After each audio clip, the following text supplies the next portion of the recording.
Over the last few months and weeks, I have been doing the best I can to provide for the people I care about and to make sure that you, the viewer, get the most value you can out of all the videos I've made so far. And I thought that just getting on with it and knuckling down and giving it a good go would see me through and it would get me there in the end. Until eventually, it didn't. And what that should have been, what this hospital visit should be, was a chance for me to slow down and rest and recuperate and just take a break long enough to feel the effect of rest.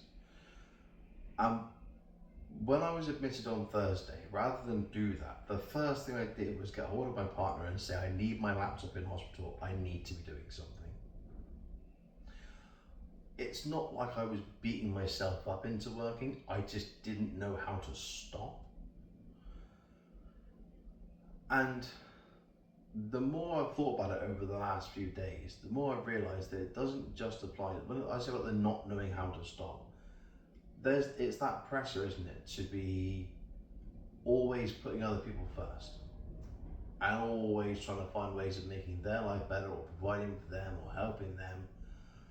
And it's an impossible standard we hold ourselves to, because if you're anything like me, one of the things that I've said for years and years and years is, if they're happy, then I'm happy. Seems quite normal on the face of it, but actually that's not a healthy way to live your life. It's just not.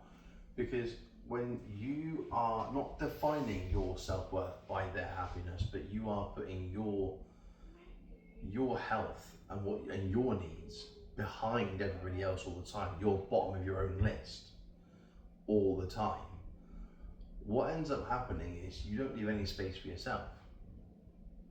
And if you're really unlucky, you end up in here with me. And the thing that got me wasn't, as I say, I wasn't trying to push myself into it, I just didn't know how to stop.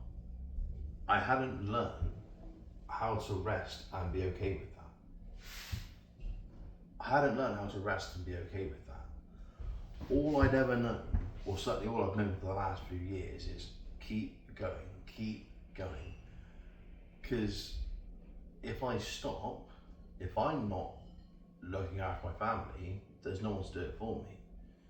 If I'm not working on YouTube, there's no one to do it for me. If I'm not being the best version of myself for the people that need me, there's nobody to do it for me. I heard it said once, I heard the question be asked, I was doing a course on YouTube creation, right? And one of the questions asked in this online course was, who is waiting for you to turn up and take your goals seriously? And I remember hearing that and thinking, that's so inspired.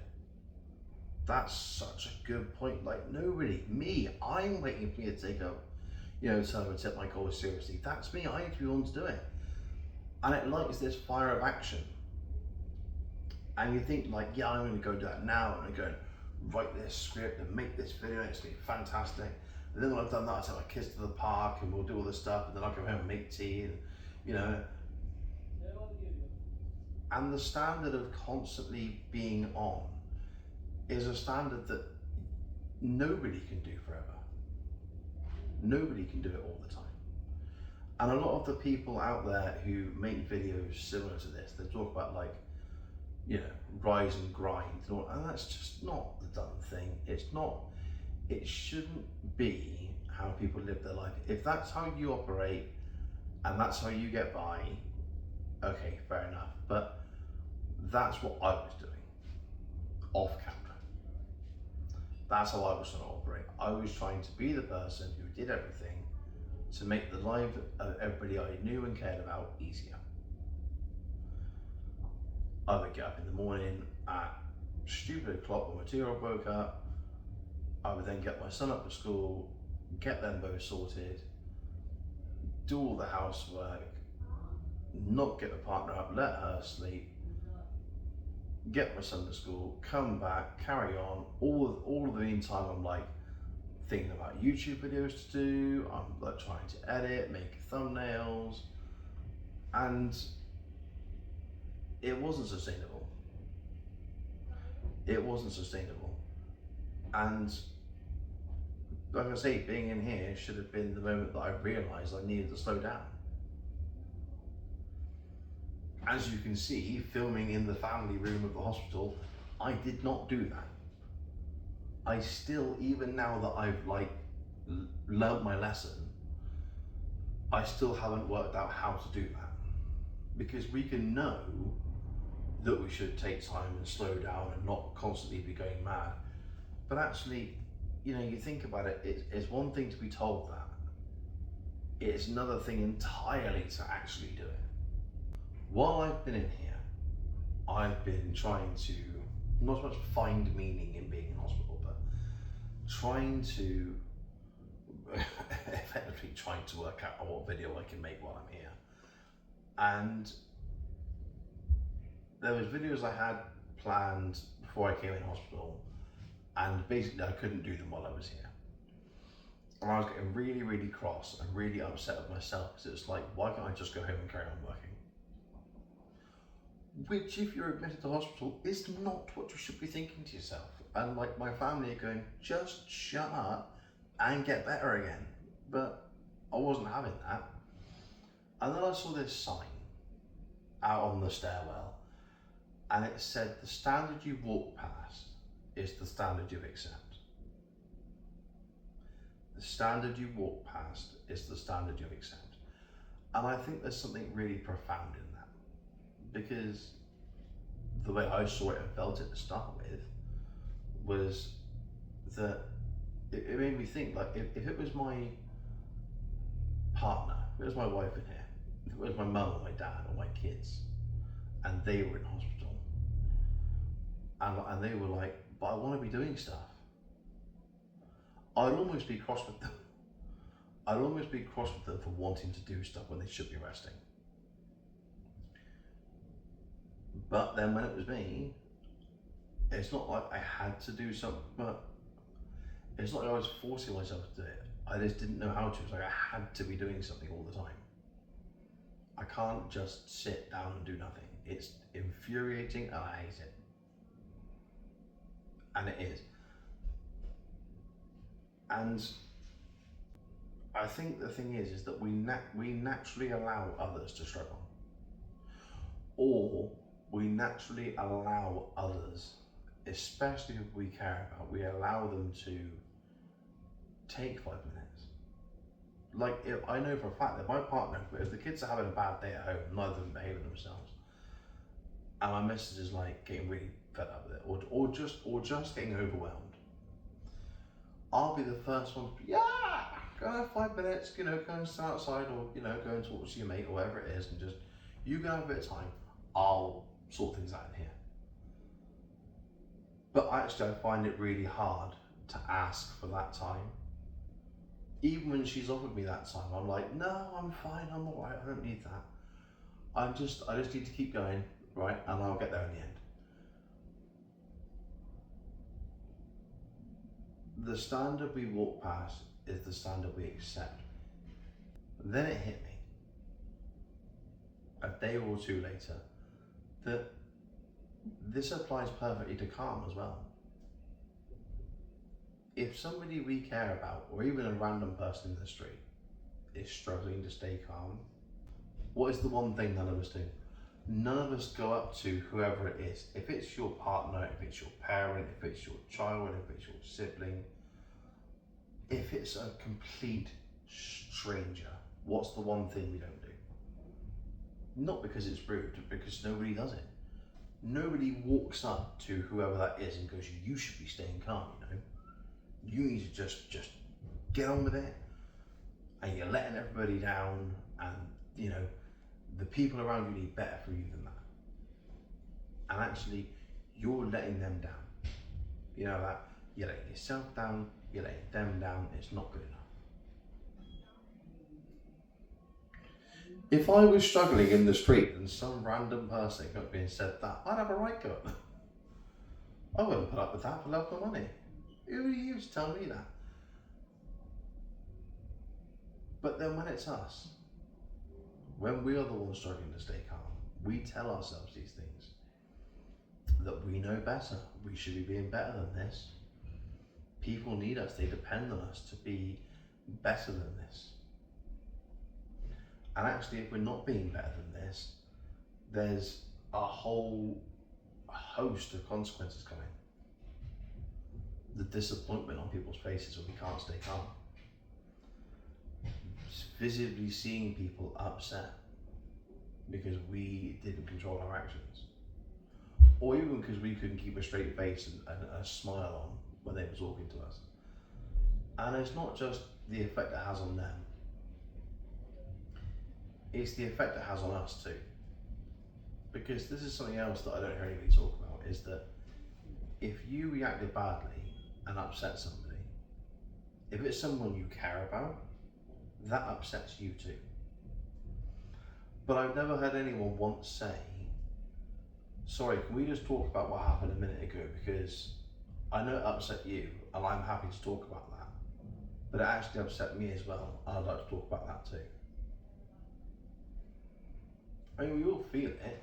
If I snap at my kid at home, if I snap at my son or my daughter at home, it kills me. I hate it. If I snap at my partner and I'm worried that there's going to be that look of disappointment, sad, frustrated disappointment on her face, I almost don't want to look back and see it. But I always do. I always look back to see, in the hope that I might have been wrong. And then every time it's there, it's like a hammer blow to my soul.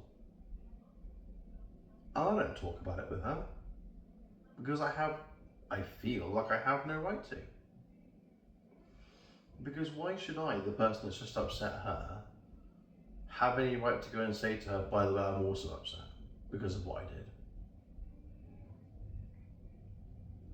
Doesn't make any sense, but we all feel it. I think the reason we demand impossible levels of calm from ourselves isn't because we think perfection is achievable.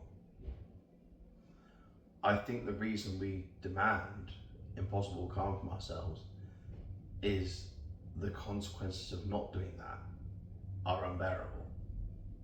And maybe this is why we struggle so much, because like I said, if it's my partner or my kids, I see the upset in them.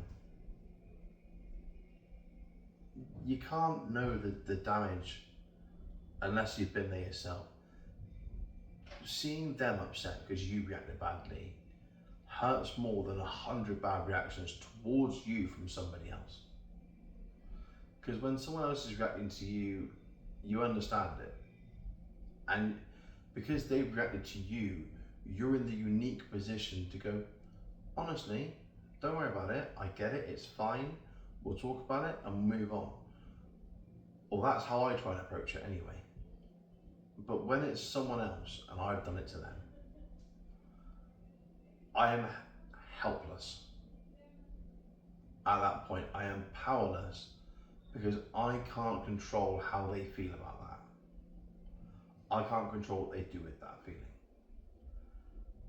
And between the inability to rest, the pressure to stay calm, and the outright fear of how the way we react makes other people feel, I think that's what creates that impossible standard. So maybe it's not that we try and achieve the impossible because we think we can. Maybe we try and achieve the impossible because we're terrified of what happens if we don't.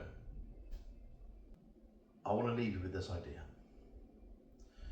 If you did act calm all the time, I'm not saying you felt calm all the time, because no one does, but if you acted calm all the time, do you honestly think that would help the people around you? Because on the surface, the answer is, well, yeah, don't ask stupid questions, but there comes a time in everybody's life where you have to let your emotions through, visibly. Because otherwise, like, nobody would cry at a funeral. Nobody would laugh at a joke. Nobody would get emotional at their parents or their kid's wedding. People are supposed to be emotional. We're supposed to get upset. We're supposed to get angry.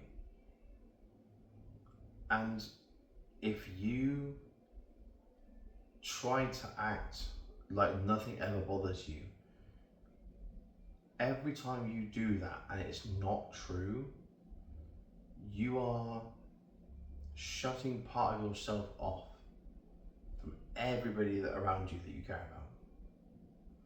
And every time you do that, the people you care about, the people you're doing it for, they know you a little bit less every time. And you can't go back to that moment either. You can't go back to, do you remember 3 Thursdays ago when the traffic light stayed red and let everybody else through, and then it went green, everyone else got through, and then it went red again. As we were about to go through it, I had to stop again, and I was late for my dentist appointment. That really wound me up, you know? Because people around you are going to go, what? Sorry? What? I know you went to the dentist. I don't remember the traffic lights being, you know, out to get you. You can't go back to those moments. So, while I'm not saying the solution is to just carry on and do whatever you want, I think what I'm trying to ask you to do is to think about it like this. If it was the person I care about the most, and they said or reacted this way to me with everything I've got going on, would I judge them? Because if the honest answer is no, you wouldn't judge them, then I think it doesn't make it easier to not judge yourself, but it gives the defense a chance to speak. So many times we prosecute ourselves for our reactions, thinking like, would I blame the person I cared about the most if it was them? And they were struggling and they were stressed and they were tired and they had all this stuff going on. Would I have a go at them for it? If the answer is no, then it gives you something to stand on. And if the answer is no, that's the first step to truly acknowledging the fact that the standard you hold yourself to is too high. If you've got anything out of this video that's helped, I genuinely am pleased about that. Because this video wasn't thought of weeks in advance, and there wasn't a whole lot of planning went into this. This has been thought up, planned, you know, and prepared for from a hospital bed. And if it's done any of you any good, then I'm really grateful for that. And if any of you have made it this far, I just want to say thank you for listening, and thank you for spending the time with me. My name has been Daniel Mottram, and I can't wait to catch up with you in the next video.